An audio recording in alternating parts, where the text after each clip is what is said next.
All right, guys and gals, Crypto Kurt here with another video, and today we're not talking about cryptos. We're talking about the war on cash. Before we get started, let me just state, of course, that I am not a financial advisor. This is not a financial advice, and this video should be construed for entertainment, education, and research purposes only. All right, so yesterday I popped around to see my good friend Michael over at Global Coins and Banknotes, which is a precious metals dealer and banknote dealer here in Australia. He'll ship stuff around the world, so if you're interested, you can check out globalcoins.com.au. But more importantly, he's also dabbling in the world of cryptos, and we had quite a long chat about all things crypto, and he pointed me to this article which came out 2 days ago, May 10th, on Cointelegraph, which talks about Australia and the government considering blockchain for trade supply chains.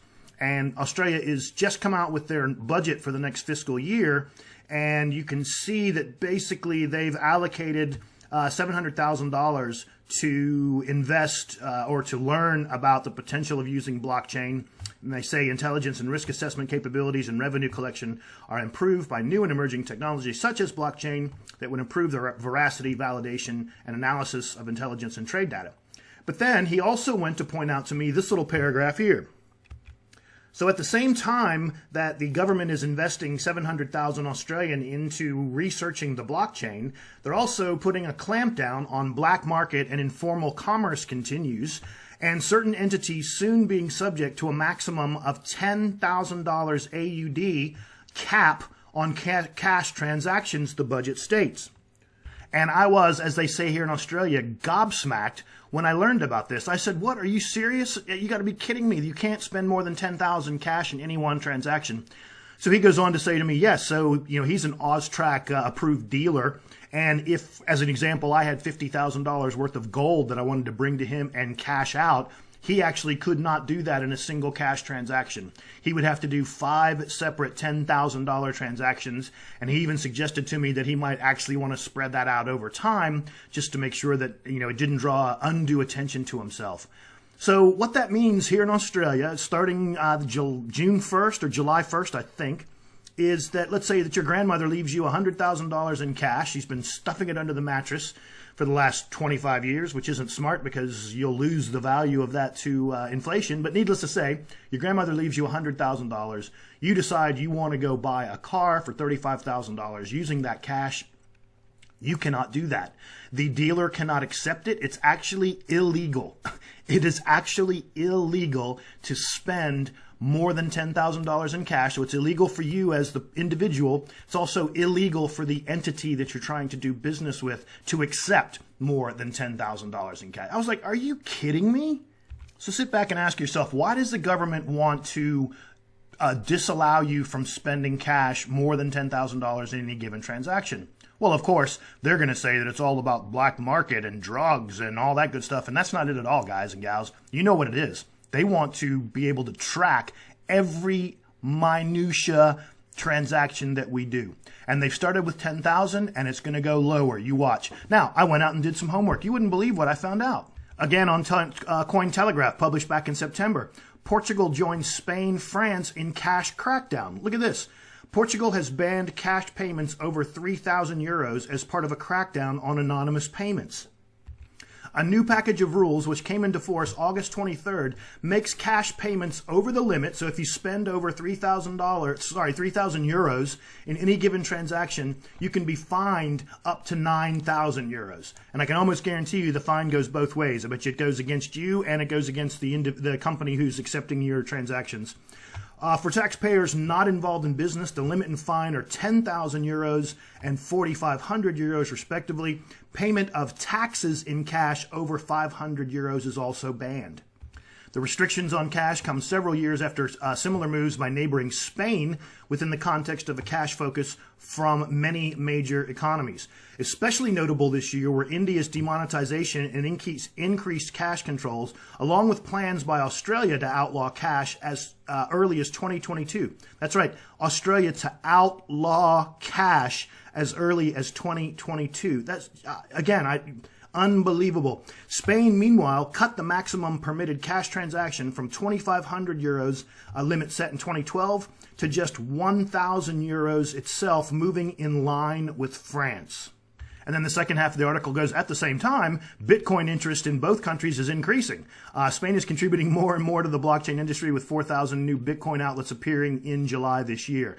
Of course, so as they're driving us from cash to cryptos, ladies and gentlemen, and you want to know why? Because we can transact in cryptos and they're not going to know about it. Another article on Wolf Street from January 28th, 2017 talks about basically the central authorities in Europe just launched their most important offensive in the multi-year war on cash, right? And here we go. Last year, Spain joined France in placing a €1,000 maximum on cash payments. Greece went one better, dropping its cap for cash transactions from €1,500 to €500.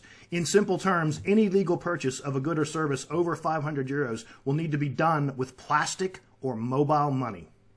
You got to love this. They actually tried in Germany to put on a €5,000 ban, and Joe Public went haywire. So they weren't able to get that through, which is great. I love it. So then I found this article. It doesn't have a date of publishing, but basically it's got a list of countries. I'll go through them real quick. So Iceland, no limit. And these no limit countries are countries you might want to actually think about getting a residency in or moving to. Norway, no limit. Sweden, no limit. Finland, no provision at the moment. Denmark, no limit on cash payments. United Kingdom, consumers can make cash payments without any limits. The traders, however, need to register themselves with tax authorities as high-value dealers if accepting cash payments in excess of $15,000 in cash. So if you're accepting it in the United Kingdom, more than €15,000, you're going to need to register so that they know that you're getting cash, so they can monitor you. Ireland, no limit. Germany, no limit. Netherlands, no limit. Belgium, €3,000 since January 2014. Luxembourg, no limit. France, 3,000 limit, but as we just saw, that is now down to €1,000. Austria, no limit. Slovenia, no limit. Czech Republic, 350,000 CZKs, which is about €14,000. Hungary, no limit. Again, there's some caveats here. Slovakia, the restrictions for cash payments up to €5,000 naturally for natural persons. I guess those are people who are living there, who were born there. Poland, cash payment limit in Poland is €15,000. Romania, €10,000. Lithuania, no limit. Latvia, no limit. Estonia, no limit. Portugal, invoices or similar documents on the amount more than €1,000 should be made to banker's bank account. Spain, €2,500. You just saw in the other article that's down now to €1,000. Italy is €999. So to pay an amount of €1,000, you have to either use a debit card, a credit card, or non-transferable check. Malta, no limit. There's been some news about Malta wanting to become the crypto capital of the world. Croatia, limitation of €15,000. Bulgaria, basically €7,670. Greece, €1,500. Chypre, no limit. So that's the European Union, basically. So again, back to Australia, because that's where I live. $10,000 maximum you can spend in cash, and if you spend more than that, it's illegal. What I'd like for you to do, ladies and gentlemen, is leave for me your thoughts. Give me a like, give me a share, spread the word. I'm just blown away. I just can't believe that these governments think that they can control. And you know why it is? Because the governments print the money. So this is why we're all getting into cryptos, ladies and gentlemen, because we're in control of our own destiny. We don't have to rely on some government to print the money and then tell us what we can and can't do with the money. Again, this kind of stuff really irritates me and pisses me off, and this is why I'm putting my money into gold and silver and the cryptos. All right, guys and gals, that's it. Crypto Kurt out.